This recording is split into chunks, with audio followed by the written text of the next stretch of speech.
que vem primeiro em 2023. Bradesco.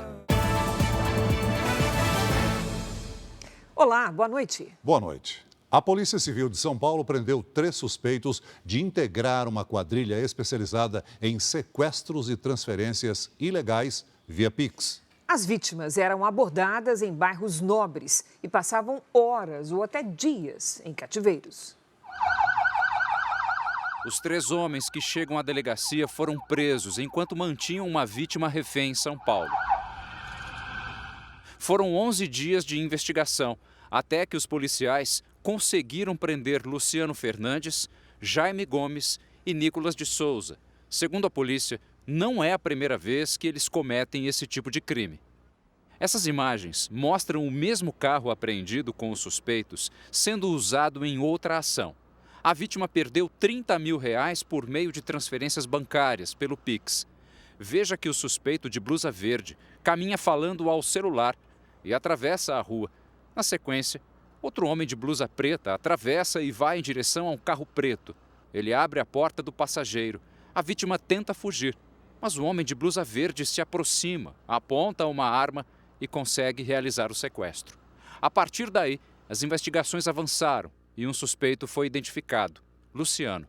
Os outros 2 ainda vão ser reconhecidos pela vítima do dia 16, mas é bem provável que esses 2 também estiveram participando do sequestro dessa outra vítima. As investigações mostraram que os criminosos agiam em ruas tranquilas como essa aqui, onde foram presos. Segundo a polícia, eles evitavam áreas com câmeras de segurança para não serem reconhecidos. Mas como já vinham sendo monitorados, a polícia conseguiu fazer o flagrante. Os policiais estavam em 2 carros. Um veio por trás do veículo dos suspeitos e o outro pela frente. Eles foram presos por roubo, associação criminosa e extorsão mediante sequestro, que tem pena prevista de 6 a 12 anos de cadeia. Enquanto eles rodavam, eles faziam não só transferências via aplicativo do banco através do Pix, como eles também utilizavam 2 máquinas de crédito, débito, essas que a gente tem e que utiliza no dia a dia nos comércios, que eles também faziam transações com os cartões da vítima. Veja agora outros destaques do dia. Ministério Público recomenda a internação provisória do adolescente responsável por ataque em escola em São Paulo. Colégios testam botão de pânico, câmeras e psicólogos para evitar a violência. Banco Central diz que nova lei fiscal pode criar condições para a queda dos juros. Taxa do empréstimo consignado vai subir para 1,97% ao mês. Autoridades e ministros do Supremo defendem responsabilizar redes sociais por publicação de discurso de ódio e notícias falsas. Ex-presidente Bolsonaro recebeu o 3º estojo com joias da Arábia Saudita. Dezenas de pessoas morrem num incêndio num centro para imigrantes no México. E na série especial, histórias de crianças que entraram para o crime e deixaram o futuro para trás.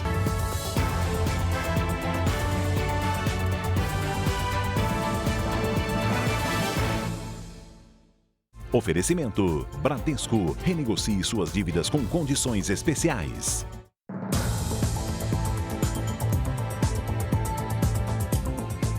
O Ministério Público de São Paulo ouviu hoje o adolescente de 13 anos que realizou um ataque à faca em uma escola pública, matou uma professora e feriu outras 4 pessoas.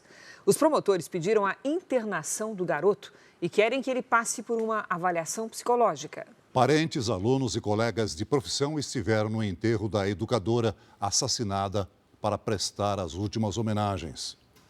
Uma terça-feira diferente na Escola Estadual Tomásia Montoro. Hoje não teve aula, foi um dia de comoção. Essa professora de história foi uma das vítimas do ataque. Ela estava em uma sala de aula quando ouviu os gritos dos alunos. Antes que pudesse entender o que acontecia, foi atingida pelo agressor. Eu passei a noite vendo esse menino vindo para cima de mim com a faca na mão. Você se defende do jeito que pode. Antes dela, o estudante de 13 anos havia esfaqueado a professora de ciências, Elizabeth Tenreiro, de 71 anos, que morreu no hospital. Ao todo, foram 5 vítimas.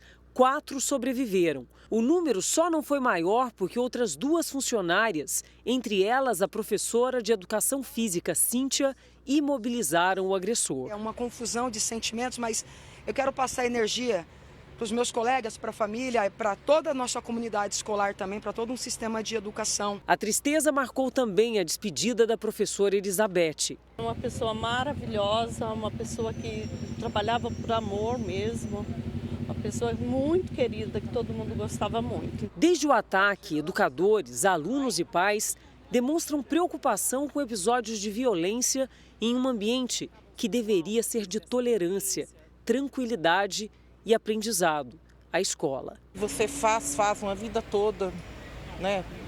Pelo adolescente, pela criança, pelo adulto, por tudo. E quando você vê isso daí, é a sensação de que você não fez nada. Intimidações, ameaças, agressões. E muitas vezes tudo isso anunciado previamente nas redes sociais. Uma pesquisa feita por um instituto ligado à educação mostra que 70% dos professores entrevistados observaram mudança de comportamento entre os alunos depois do retorno das aulas presenciais. Eles estariam mais violentos. 50% dos professores também admitiram ter medo de sofrer alguma agressão dentro de sala de aula. A gente não tem projetos bem estruturados, políticas públicas que lidem com isso.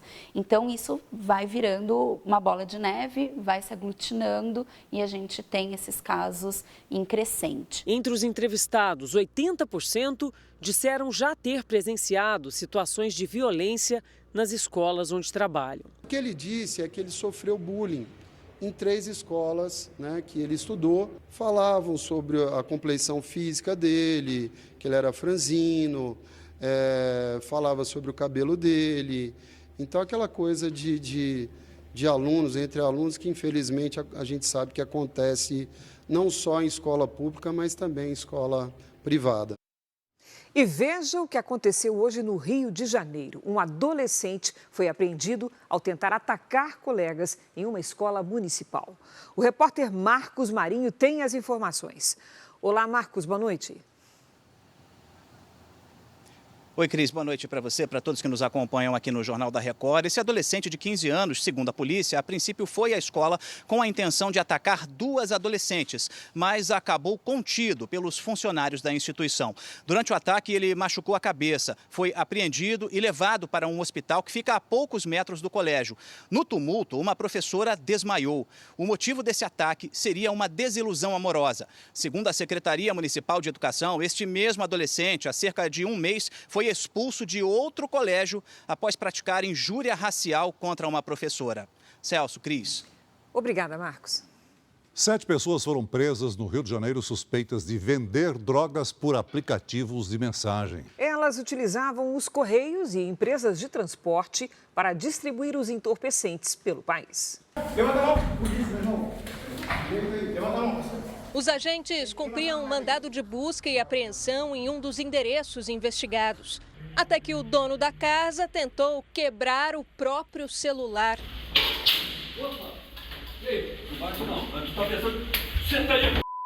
Eduardo Guterres acabou preso em flagrante. A polícia encontrou drogas no apartamento e o celular dele foi encaminhado à perícia. O alvo principal da operação, Eric Iônio, o Rex, também foi preso. Ele é acusado de comandar uma organização criminosa que chegava a cultivar maconha e haxixe em estufas e usava as redes sociais para divulgar o produto. Eles anunciavam lá, como você verifica a visualização, tem mais de 2.000 pessoas verificando o valor que estão vendendo aquela droga. Pelas investigações, João Vitor Soares, o Bart, era o braço direito de Rex, o chefe da quadrilha. Ele usava aplicativos de mensagens para traficar as drogas. Nessa conversa, Bart diz que tem um amigo querendo bala e pó, nomes populares para o êxtase e a cocaína. Informa que tem apenas maconha e que vai pegar o pó na CDD, ou seja, na Cidade de Deus, zona oeste do Rio. Também foram presos outros 4 suspeitos de fazer parte da quadrilha. Um deles está foragido. Todos vão responder por tráfico de drogas e associação ao tráfico. A polícia apurou ainda que a organização criminosa utilizava os correios e empresas de transporte para distribuir a droga em diferentes pontos do país. Há registros de envio do Rio de Janeiro para Bahia, Maranhão, Distrito Federal, Minas Gerais, São Paulo e Santa Catarina. Foi uma forma de agir para eles muito útil. A maioria deles mora em bairros de classe média, então eles apenas encaminhavam essas correspondências para os locais que precisavam. 2 paraguaios foram presos com 8 quilos de cocaína no Aeroporto Internacional do Rio de Janeiro. Os 2 são mãe e filho. Eles entraram no Brasil cruzando a fronteira e tentariam chegar à França saindo do Rio. Médicos da rede municipal de Belo Horizonte iniciaram hoje uma paralisação de 24 horas. Eles reivindicam aumento salarial e reclamam da falta de segurança nas unidades de saúde. Durante a greve, somente atendimentos de emergência serão mantidos. O Brasil chegou à marca de 700 mil mortos pela Covid-19. O primeiro óbito foi registrado em março de 2020. Abril de 2021 foi o mês mais letal da pandemia no país. Na época, foram 100 mil mortes e somente 14% da população tinham recebido uma dose da vacina.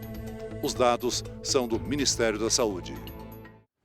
O comércio de aparelhos clandestinos de TV por assinatura representa um prejuízo de 15 bilhões de reais por ano ao país. Atraídos pelo preço, os consumidores muitas vezes não sabem que os equipamentos são ilegais e que oferecem riscos à segurança de quem usa. As ofertas são tentadoras. Paga 450 nele, agora, aí vai todos os canais. Por ano eu consigo fazer a 350 já com o aparelho. Em meio a anúncios e equipamentos expostos, os vendedores tentam convencer os clientes sobre as vantagens das chamadas TV Box, que nada mais são do que aparelhos clandestinos de TV por assinatura. Liberam canais de televisão, séries e filmes de maneira ilegal. Vai com 3 meses grátis para você e esse R$30 a mensalidade, de 3 em 3 meses renova o pacote. Hoje nós estamos fazendo mais um pouco, nós estamos vendo 80. Vai pagar esse valor e só vai renovar o plano ano que vem por R$200. Além de lojas em centros comerciais, os aparelhos também são vendidos livremente na internet, até mesmo em sites de grandes marcas. Foi numa plataforma online reconhecida no mercado que essa mulher comprou o equipamento sem saber que era ilegal.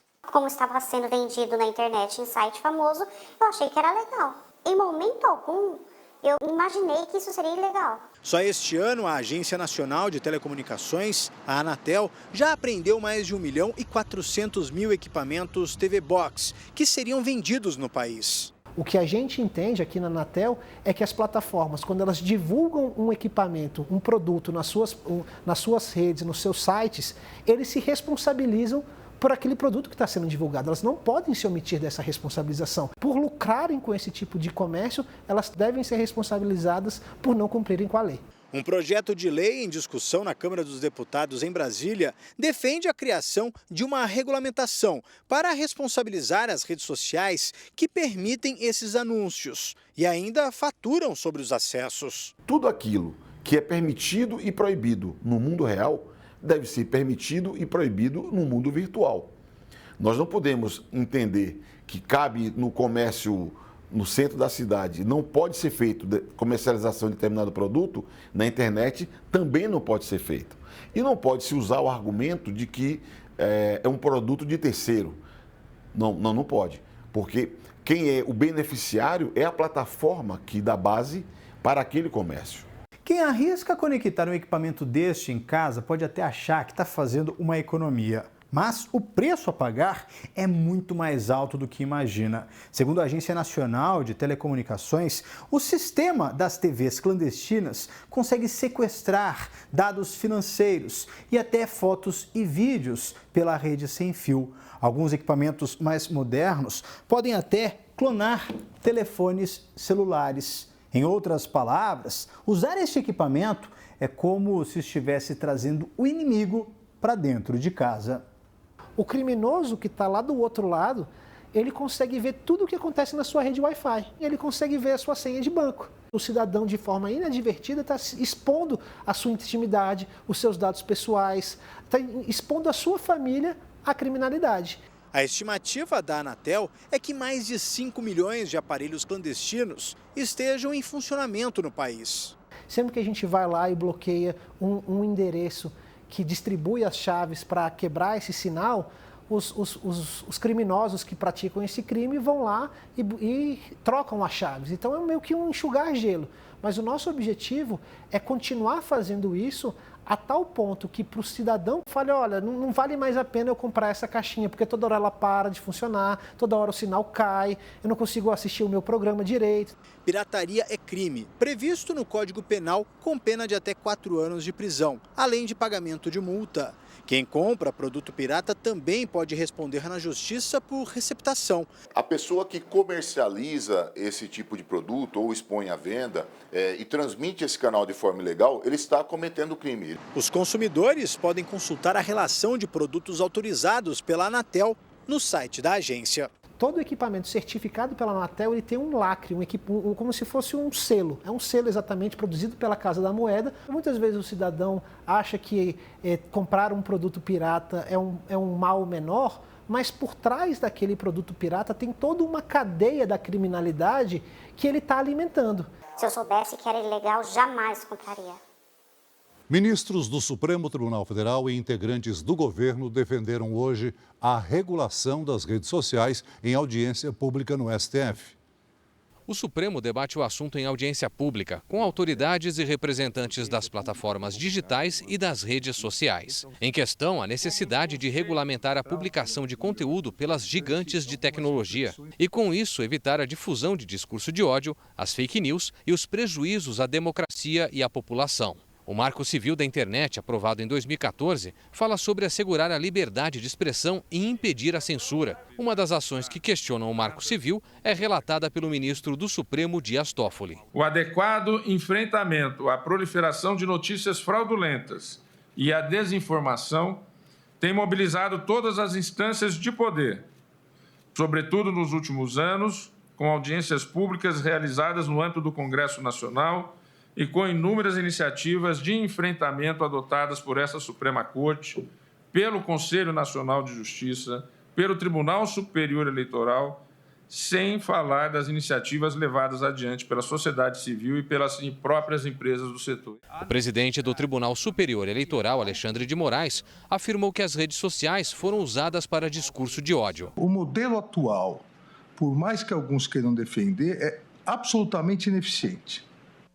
Destrói reputações, destrói dignidades, fez com que houvesse um aumento no número de depressão em adolescentes. Outros ministros do STF, como Luiz Roberto Barroso e Gilmar Mendes, também se manifestaram a favor da regulação das plataformas e atribuíram ao uso abusivo da internet o ataque aos prédios dos três poderes em 8 de janeiro. Representantes do governo federal, como os ministros Flávio Dino, da Justiça, Jorge Messias, da Advocacia Geral da União e Silvio Almeida, dos Direitos Humanos, defenderam que a regulação das redes poderia ajudar no combate à violência e que regular o conteúdo é zelar pela liberdade de expressão. Liberdade de expressão sem responsabilidade não é liberdade de expressão, é crime, é violação de direitos, é abuso de direitos. Representantes do Google e do Facebook negaram omissão no combate a conteúdos ilegais e de desinformação e afirmaram que atuam na remoção de publicações que violam as políticas das plataformas. O presidente da Anatel, Carlos Baigorre, também defendeu na audiência o combate à pirataria e criticou as plataformas de vendas online que disseminam os chamados aparelhos de TV Box pelo mercado.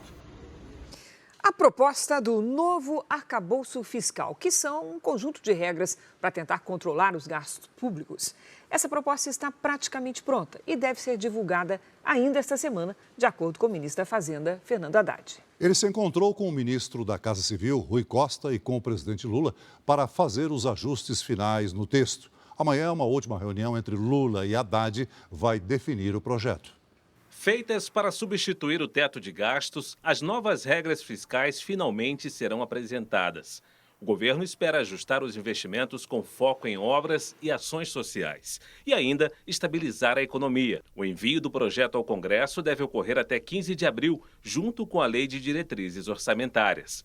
A nova lei fiscal é também uma das apostas do governo para conseguir baixar a taxa de juros do país, mantida pelo Banco Central em 13,75% ao ano. Hoje, o banco divulgou, por meio da ata do Comitê de Política Monetária, explicações para a manutenção da taxa. O documento diz que um arcabouço fiscal sólido e crível facilitaria a queda da inflação no país. Segundo o Banco Central, a medida reduziria a expectativa de alta dos preços e as incertezas sobre a economia, além de trazer mais segurança ao investidor estrangeiro para aplicar recursos aqui no país.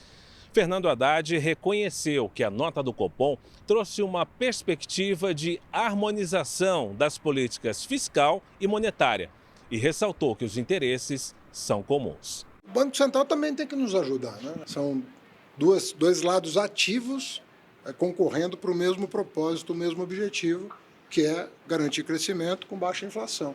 E isso só é possível pela harmonização da política fiscal com a monetária. Aí nós vamos atingir os nossos objetivos, que é fazer o país, depois de 10 anos, voltar a crescer de maneira sustentável. Esse é o desejo do presidente. Também hoje, Haddad e Simone Tebet, ministra do Planejamento, estiveram com o vice-presidente Geraldo Alckmin na Marcha dos Prefeitos e defenderam a aprovação da reforma tributária, que será o próximo foco do governo após a aprovação das novas regras fiscais. Depois de horas de conversa, os presidentes da Câmara e do Senado não chegaram a um acordo sobre o andamento das medidas provisórias no Congresso. A reunião entre Arthur Lira e Rodrigo Pacheco durou quase 3 horas. Lira apresentou a proposta da Câmara sobre a volta das comissões mistas para analisar as medidas provisórias do governo. As MPs têm força de lei, mas para não perderem a validade, precisam ser aprovadas pelo Congresso em até 120 dias. Arthur Lira me disse que Rodrigo Pacheco foi simpático à proposta apresentada por ele, mas a realidade é um pouco diferente. Os deputados querem ter mais vagas nas comissões mistas. Dizem que assim seria respeitada a proporcionalidade. Na proposta das lideranças aqui da Câmara, seriam 3 deputados para cada senador. Antes da pandemia, as comissões mistas tinham o mesmo número de deputados e senadores. Rodrigo Pacheco ainda vai apresentar a proposta para as lideranças do Senado, que já falam abertamente em não aceitar ter menos espaço. Nas comissões mistas, a paridade de 12 senadores e 12 deputados existe há mais de 2 décadas e funciona assim por uma razão muito simples. Essa paridade ela não é quantitativa, ela é qualitativa com um peso igual entre as 2 casas. Câmara tem o mesmo peso que o Senado numa apreciação de uma proposição legislativa. Rodrigo Pacheco também se reuniu com o presidente Lula para tratar do assunto. Os responsáveis pela articulação política do governo também estavam presentes. O presidente da Câmara não. O governo teme o fim do prazo de validade das medidas provisórias e tem agido nos bastidores por um acordo. Uma alternativa é transformar parte das medidas provisórias em projetos de lei. Desde o início do ano, o presidente Lula editou 13 MPs. Algumas, como a que criou novos ministérios e organizou o governo Lula, perdem a validade no início de maio. O impasse entre Câmara e Senado se tornou público na semana passada. Arthur Lira queria a manutenção do rito estabelecido durante a pandemia para análise das MPs, quando os textos seguiam diretamente para o plenário, o que dava mais poder para as direções da Câmara e do Senado. Os deputados agora aceitaram a volta das comissões mistas, assim como está na Constituição, mas querem ter mais vagas e não abrem mão de ser a casa onde os textos começam a ser analisados. Você vai ver a seguir. Defesa do ex-presidente Bolsonaro confirma que ele recebeu um 3º conjunto de joias da Arábia Saudita. Ministério Público pede medida protetiva à criança levada pelo pai à briga em estádio de futebol. Escolas públicas em São Paulo adotam o botão de pânico para prevenir ataques violentos.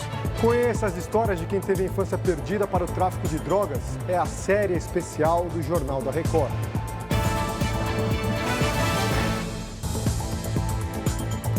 Nove trabalhadores conseguiram escapar do desabamento de uma mina de ouro no Congo, na África. Um dos mineiros usa uma pá para abrir uma brecha na terra e facilitar a saída dos colegas. Em seguida, outro trabalhador cava com as mãos. Ele precisa ficar atento ao deslizamento para não ser atingido. O colapso aconteceu depois de um fim de semana com fortes chuvas. Vamos agora ao vivo a Brasília, porque o Conselho Nacional de Previdência Social aprovou a proposta do governo para aumentar o teto máximo dos juros sobre o crédito consignado a aposentados e também a beneficiários do INSS. Quem tem os detalhes é o nosso colega Alessandro Saturno. Olá, Alessandro, boa noite. Olá, Cris. Boa noite para você, para o Celso e a todos que nos assistem. Olha, ficou definido que o teto máximo de juros do consignado para aposentados e pensionistas passa a ser de 1,97% ao mês. O ministro da Previdência Social, Carlos Lupe, ele disse esperar que o sistema financeiro volte em breve a oferecer esse tipo de empréstimo. Apesar do consenso para os juros em 1,97%, o ministro comentou que ainda considera os juros altos. Nas últimas semanas, esse tipo de empréstimo foi suspenso por instituições financeiras públicas e privadas, porque os juros mais baixos poderiam gerar prejuízo. Hoje, o Brasil tem aproximadamente 8 milhões de aposentados e pensionistas que possuem empréstimo consignado. Entre as instituições financeiras, a Caixa Econômica Federal já avisou que vai retomar a oferta de empréstimo consignado. Cris, Celso. Obrigada, Alessandro. Nós vamos continuar em Brasília. A defesa do ex-presidente Jair Bolsonaro confirmou que ele recebeu um terceiro conjunto de joias da Arábia Saudita. O presente foi dado durante uma viagem em 2019, isso mesmo. Nós vamos, portanto, de volta a Brasília com o repórter Tiago Nolasco, que traz os detalhes para a gente. Olá, Tiago, boa noite. Oi, Cris. Boa noite para você, para o Celso e para todos. O estojo de joias é composto por relógio, abotoaduras e canetas, todos de marcas de luxo, todo o material avaliado em R$500 mil. O presente é muito semelhante ao que foi entregue pela defesa do ex-presidente na semana passada. Os advogados alegam que todo o material foi catalogado e está à disposição para apresentação e depósito. Os objetos foram entregues ao ex-presidente pelo governo saudita em 2019. Na época, Bolsonaro fez uma longa viagem pela Ásia e Oriente Médio. Durante todo o mandato, Bolsonaro recebeu cerca de 19 mil presentes. O Tribunal de Contas da União realiza uma auditoria completa e deve pedir a devolução de mais itens. Quem deixa a presidência da República deve ficar apenas com artigos de baixo valor, como camisetas e perfumes. Os advogados do ex-presidente também afirmam que a legislação é confusa e que Bolsonaro não cometeu crime. O ex-presidente volta ao Brasil na quinta-feira. Celso e Cris, é com vocês. Obrigada, Nolasco. Profissionais de ensino buscam diariamente soluções para evitar e prevenir a violência nas escolas. Em Suzano, na região metropolitana de São Paulo, a prefeitura implantou programas e treinamentos para entender as raízes desses ataques. Foi depois de uma tragédia ocorrida em 2019, em que 7 pessoas morreram. Entre as ideias estão câmeras de segurança, psicólogos e até um equipamento chamado Botão do Pânico. A imagem do adolescente atacando professores e colegas dentro da escola fez Sandra reviver um trauma que a acompanha há 4 anos. É o medo. É o medo. É a insegurança. Em março de 2019, ex-alunos invadiram a Escola Estadual Raul Brasil, em Suzano, região metropolitana de São Paulo. O ataque deixou 7 mortos, 5 estudantes e 2 funcionárias. O filho da Sandra estudava no colégio e foi um dos feridos. Eu acho que podia acontecer em qualquer outro lugar, menos na escola. O menino, traumatizado, abandonou os estudos. Você carrega o trauma, mas depois que focou muito a Escola Raul Brasil, parece que a coisa tomou uma dimensão assim desproporcional. Depois do ataque, em 2019, as 75 escolas da rede municipal de ensino de Suzano tiveram a segurança reforçada. 940 câmeras foram instaladas e são monitoradas através de uma central. As instituições de ensino também passaram a contar com um botão de pânico como este. Ao ser apertado, ele dispara um alarme silencioso que aciona automaticamente a polícia.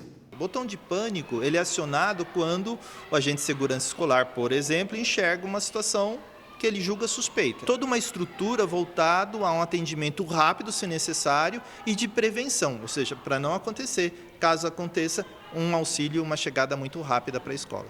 O município de Suzano desenvolveu um programa para identificar alunos que podem vir a cometer atos de violência nas escolas. Os professores são capacitados para enxergar as dificuldades que o aluno está tendo em relacionamento com outros e aí antecipar-se questões de bullying.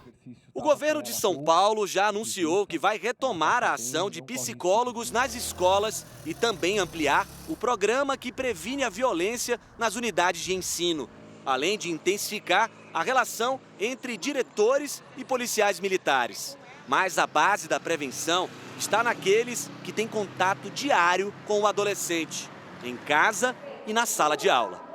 Nós temos que estar atentos a todo momento às reações da criança. Por que ela está infeliz? Por que ela não aprende?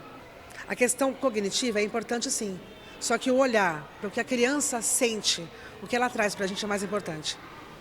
E agora há pouco, a Justiça determinou a internação provisória do adolescente autor do ataque na escola da Vila Sônia, em São Paulo.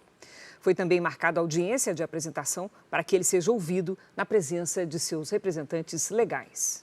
O episódio do podcast JR 15 Minutos de hoje fala sobre a violência no ambiente escolar. Eu e a repórter Adriana Perrone conversamos com o juiz da Vara da Infância e da Juventude, Iberê Dias. Você pode ouvir no r7.com, Play Plus e nos aplicativos de podcast. Foi preso em flagrante em Nova Iguaçu, na Baixada Fluminense, o proprietário de um curral que mantinha um funcionário sob condições de trabalho semelhantes à escravidão. A vítima cuidava de porcos em troca de um abrigo e, para se alimentar, recebia a mesma comida dos animais. Depois de um ano, a dignidade de volta. Já doaram roupas limpas e foi morar por dentro à disposição para poder dar aquela morar. Foi nesse abrigo que o homem de 51 anos passou a última noite. Ele trabalhava como pedreiro, mas a falta de emprego o colocou na rua. Sem dinheiro, aceitou o trabalho em troca de um lugar para morar e foi parar em um terreno com uma pequena criação de porcos. O local é imundo, com restos de comida num pote de ferro improvisado como panela. Mesmo quando eu fazia descartezinho por fora, eu não tinha condições de comprar uma outra coisa melhor. Mas quando não, eu respondi que não queria. Existe a suspeita de que o terreno também seria usado para abate ilegal de animais. A polícia interditou o local. O proprietário foi preso em flagrante. Alberique Correia, de 52 anos, vai responder por crime de submeter alguém a condições de trabalho semelhantes à escravidão. Ele largou uma pessoa comendo lavagem de porcos e achava aquilo normal. O resgate de pessoas submetidas a jornadas exaustivas ou a condições degradantes de trabalho quase triplicou nos últimos anos no país. Em 2020, foram registrados pouco mais de 900 casos. Ano passado, mais de 2.500 ocorrências. Agora, em 2023, já são quase 1.000 pessoas, o maior número de acolhimentos num primeiro trimestre nos últimos 15 anos. A vítima é mineira. Chegou criança ao Rio de Janeiro e não tinha noção do quanto era explorada. Eu pedi sem entender, porque até então não sabia que era crime. Então, quando chegaram lá os policiais, eles então fizeram questão que conseguiram know-how. O Ministério Público Gaúcho entrou com um pedido de medida protetiva para a criança que foi carregada pelo pai pelo gramado do estádio Beira-Rio durante uma briga generalizada. A mãe da menina soube do que aconteceu pela televisão. As novidades sobre o caso foram divulgadas nesta manhã. Em depoimento, o torcedor que invadiu o campo e agrediu 2 pessoas disse que estava tentando proteger a filha de 3 anos. Ele estava próximo à mureta, a torcida do Inter desceu e começou a pressioná-lo. Ele disse que se sentiu acuado, com medo, no meio daquela confusão e, para se defender a si próprio e a filha, ele desferiu chutes contra o jogador que estava na sua frente e contra o jornalista. A mãe da criança não estava no estádio e viu a cena pela televisão. Ela estava assistindo o jogo e imediatamente ela ligou para o pai, porque ela disse, nas palavras dela, que ela ficou apavorada e então o pai não atendeu. O Ministério Público pediu à Justiça uma medida protetiva para a criança, já que a vida dela foi colocada em risco numa ação intempestiva e impensada. Como o processo corre em segredo de justiça, não houve divulgação do que pode acontecer em relação à guarda dela se o pedido for aceito. Mas o órgão adianta que os pais e os avós da menina terão que passar por avaliação técnica e audiência junto ao Conselho Tutelar. O Poder Judiciário ainda não avaliou o pedido do Ministério Público. O homem de 33 anos não possui antecedentes criminais. A criança deve passar por uma perícia de avaliação psíquica e física para saber se não sofreu nenhuma lesão. Os inquéritos devem ser concluídos ainda nesta semana. A defesa do torcedor informou que ele está colaborando com os trabalhos da Polícia Civil, se arrepende pela exposição da filha, mas nega intenção em agredir o jornalista. Imagens divulgadas hoje mostram o ataque a uma escola em Nashville, no Tennessee, nos Estados Unidos. E revelam também o momento em que policiais percorrem os corredores para interromper a ação. 3 crianças e 3 funcionários perderam a vida, além da atiradora, que foi morta pela polícia. Audrey Hale tinha 28 anos, estudou no colégio e comprou as armas legalmente dias antes do ataque. A polícia ainda investiga o motivo do crime. Em Portugal, 2 pessoas morreram e dezenas ficaram feridas depois que um homem armado com uma faca atacou frequentadores de um centro cultural islâmico. O homem, de origem afegã, foi baleado e está detido em um hospital. A Rússia disparou hoje mísseis supersônicos durante exercícios militares no mar do Japão. As armas são destinadas a destruir navios de guerra. Os testes acontecem dias depois de uma visita surpresa do primeiro-ministro japonês ao presidente ucraniano Volodymyr Zelensky. Veja a seguir, tragédia no México. Dezenas de pessoas morrem durante um incêndio num centro para imigrantes. Em 24 horas, 3 rodovias paraenses tiveram a pista rompida pela força dos rios. O tráfico de drogas recruta crianças. Conheça as histórias dos menores infratores.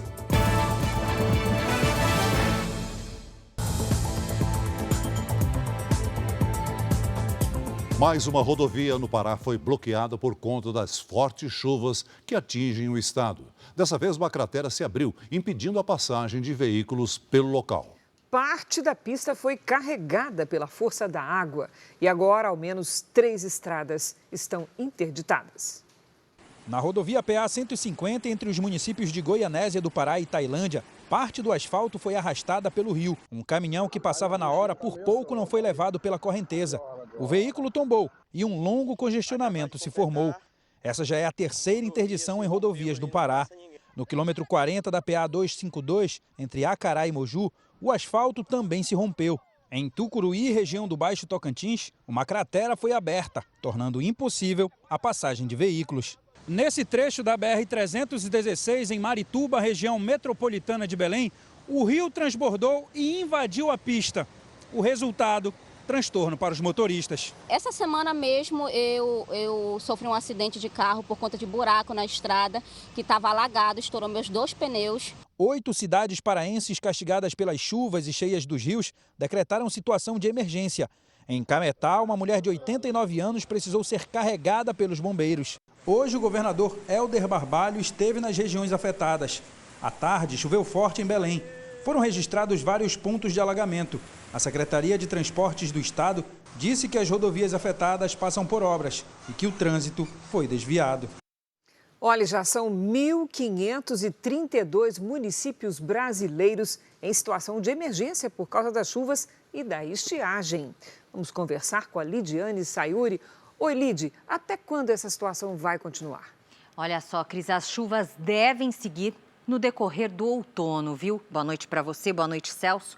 Boa noite a todos que nos acompanham. Entre o norte e o nordeste, a circulação de ventos quentes e a umidade mantém as nuvens carregadas nos próximos dias. No sul, o ar seco deixa pouca nebulosidade só até amanhã. Nesta quarta, a previsão é de chuva na maior parte do Brasil.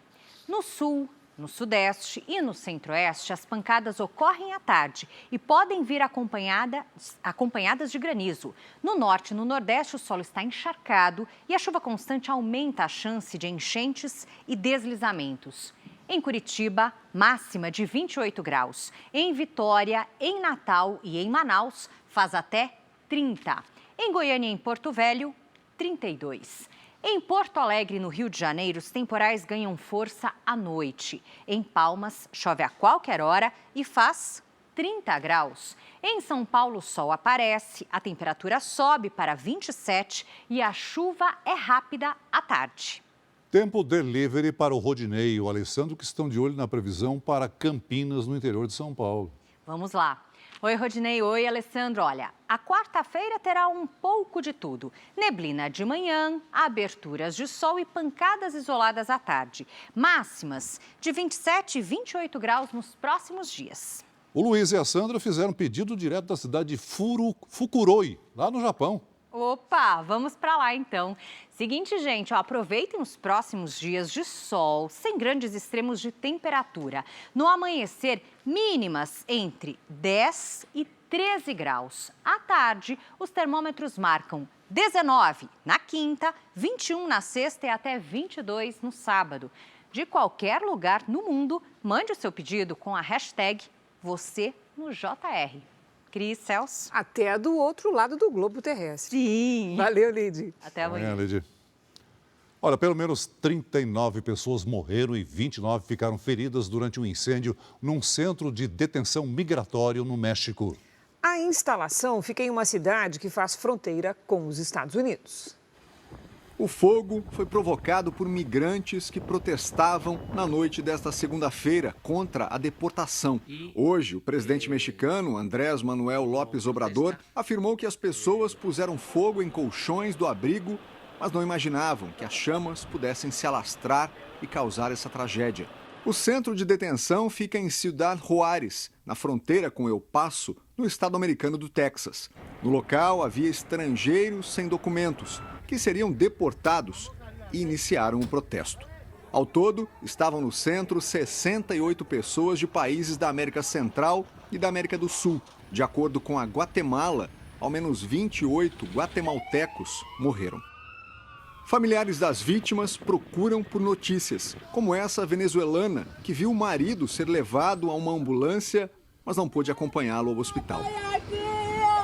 O México registrou níveis recordes de travessias ilegais na fronteira com os Estados Unidos neste ano.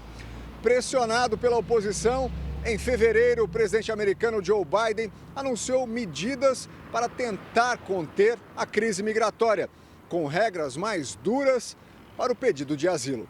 Agora, os migrantes são obrigados a pedir asilo aos países pelos quais transitam.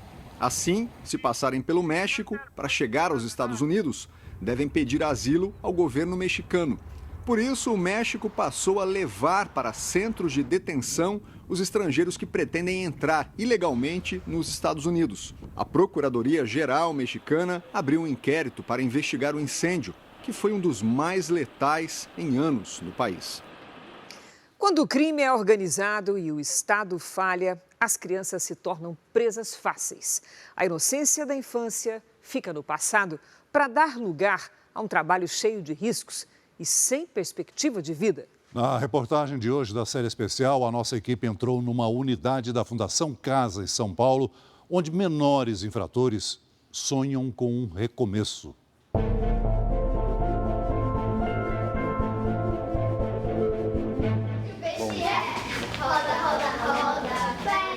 A leveza da brincadeira inocente na escola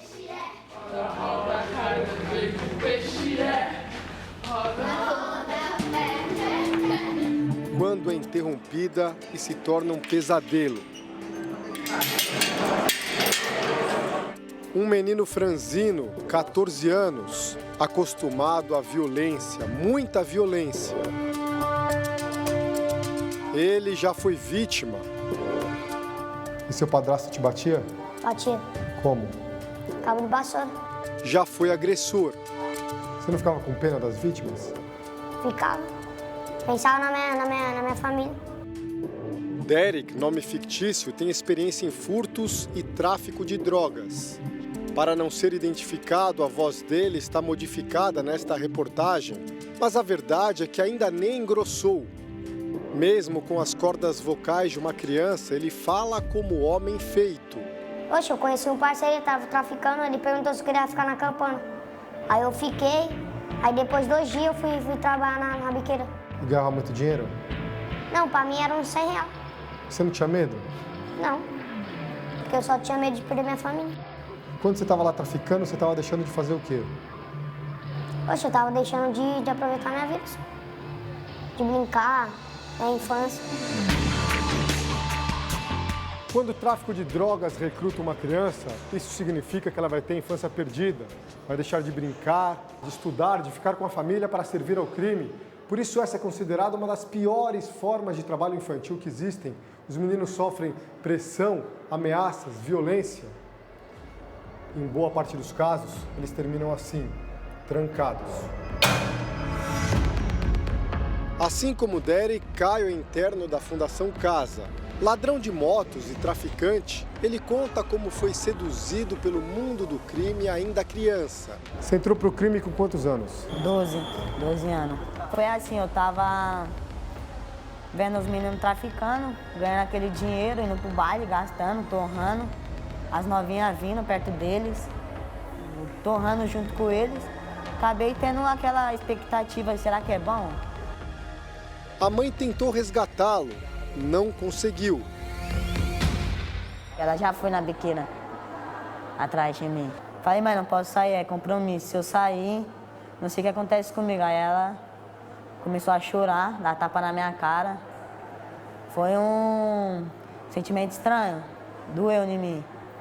Segundo a Convenção 82 da OIT, Organização Internacional do Trabalho, o tráfico de drogas é uma das piores formas de trabalho infantil. Ele envolve jornadas muito extensas de trabalho, então são adolescentes que trabalham de 6 a 12 horas, inclusive em trabalhos noturnos, perigosos, né? E eles estão submetidos a diversos riscos à saúde. No Rio de Janeiro, a instituição responsável pelos menores infratores é o Departamento Geral de Ações Socioeducativas. Numa cidade onde o crime organizado também tem forte influência, mães e pais se sentem desprotegidos. A sensação de impotência. Cara, como é que eu não vi isso? Como é que eu não despertei antes? Como é que eu não prestei atenção que essa garota, estava encaminhando para esse caminho? O filho da Valéria foi morto sem nem completar 18 anos, depois de uma sequência de roubos e internações. A influência também entre eles, isso pesa muito, sabe? E a gente chega um momento que a gente não tem como escolher a amizade dos nossos filhos, entendeu? Na Fundação Casa, em São Paulo, a rotina dos internos é de disciplina e recomeço.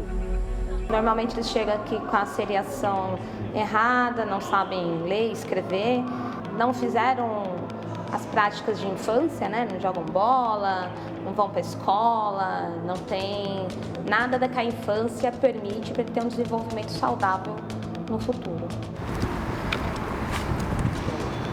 O grupo de voluntários do Programa Universal Socioeducativo Brasil chega para mais uma visita aos menores. A gente está entrando agora numa unidade da Fundação Casa, onde estão aqui internados mais de 40 adolescentes infratores. Todos eles são reincidentes, ou seja, já foram enviados para a Fundação Casa pelo menos 2 vezes. A maioria está aqui por conta do tráfico de drogas. E ali na frente estão os voluntários que vão trazer uma palavra de esperança para esses adolescentes. Vamos lá. Ulisses Gomes, responsável pelo trabalho, fala a língua desses adolescentes. Se estiver faltando necessidade, alguma coisa, dá um toque pra gente. Na verdade, quando cai aqui, volta a ser adolescente. Eles querem o quê? Querem ajuda, querem poder desabafar, conversar, pedir ajuda para sair do crime, deixar o crime. Na palestra de hoje, a história de quem viveu a mesma realidade no tráfico. Quando você entrou no tráfico com 12 anos, o que passava na cabeça da criança? Passava na minha cabeça que eu ia conseguir ter o que eu não tinha conseguido em casa, né? Que era o quê? dinheiro, atenção do meu pai. Então, o que eu não tinha recebido da parte dele, eu fui em busca no meio do tráfico, porque o tráfico ele promove uma certa fama para os adolescentes, para as crianças, né? E aí, rapaziada, firmeza? Se tivesse um moleque de 10 anos aí, que tá entrando no tráfico, vai começar no tráfico, se vocês pudessem falar alguma coisa para eles, vocês falariam o quê? O que o crime proporciona é tudo ilusão. Eu falava para ele não entrar. Por que não? Você entrou? Eu entrei, mas eu não sabia que eu ia correr risco de morte, que eu ia passar por aqui. Onde dói? Dói na pele, dói na minha família também, né? Tô dando desgosto. É isso. Catiene conseguiu sair do crime e quer ser exemplo para os meninos que vivem o dilema entre o dinheiro fácil e uma vida em paz. O que é que mais te faz falta hoje em dia de tudo que você não teve? Da infância, né? Dos princípios de uma infância que eu não tive, eu pulei essa etapa. Machuca muito porque se eu pudesse, eu voltaria no passado e faria tudo diferente, só que não volta mais, não tem como mais. Caio e Derek também já perderam a inocência da infância. Resta saber que caminho vão seguir depois da internação. Já chorou muito por isso? Não, chorar não choro não, sou um homem duro. Quer fazer o que quando sai daqui? Quando sair daqui mesmo, eu quero ver minha sobrinha. Brincar com ela? Não, eu ficava brincando de esconde-esconde com a minha sobrinha. Estatuto da Criança e do Adolescente. A criança e o adolescente têm direito à educação visando ao pleno desenvolvimento de sua pessoa, preparo para exercício da cidadania e qualificação para o trabalho.